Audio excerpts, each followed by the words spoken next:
വിവാദ ചിത്രം the Kerala story പ്രദർശനം ഒഴിവാക്കി താമരശ്ശേരി രൂപത. രാഷ്ട്രീയമായി ചിലർ പ്രദർശനത്തെ ഉപയോഗിക്കുന്നുവെന്ന് KCYM പ്രസിഡന്റ് ഫാദർ ജോർജ് പറഞ്ഞു. ഇന്ന് വൈകിട്ട് ചേരുന്ന എക്സിക്യൂട്ടീവ് യോഗം അന്തിമ തീരുമാനമെടുക്കും. നമ്മളിന്ന് എക്സിക്യൂട്ടീവ് മീറ്റിംഗ് കൂടുന്നുണ്ട് രൂപത സമിതിയുടെ. അപ്പൊ അതിനകത്ത് നമ്മളൊരു ഫൈനൽ ഡിസിഷൻ എടുക്കുള്ളൂ. എന്തായാലും ഒരു വരാൻ പോകുന്ന ഡിസിഷൻ ഞാൻ പറയാം. അപ്പൊ എന്തായാലും ഇനി ഇലക്ഷൻ കഴിഞ്ഞിട്ട് എന്തായാലും ഇതിനെ സംബന്ധിച്ചൊരു മൂവ്മെന്റ് ഉണ്ടാവുള്ളൂ. അപ്പൊ അതാണ് നമ്മുടെ ഒരു പൊസിഷൻ വരാൻ പോകുന്നത് മിക്കവാറും. പിന്നെ ചില യൂണിറ്റുകളിലൊക്കെ പ്രദർശനം നടക്കുന്നുണ്ട്.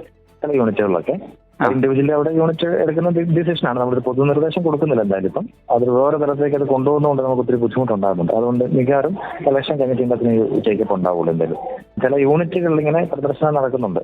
അത് കുറഞ്ഞ യൂണിറ്റുകളുള്ളൂ, 4-5 യൂണിറ്റുകളൊക്കെ വന്നിട്ടുണ്ടല്ലോ ഉള്ളൂ. ഇന്നത്തെ ഒരു മീറ്റിങ്ങോട് നമ്മളൊരു ഫൈനൽ നിർദ്ദേശം കൊടുക്കുന്നുണ്ട് എന്തായാലും.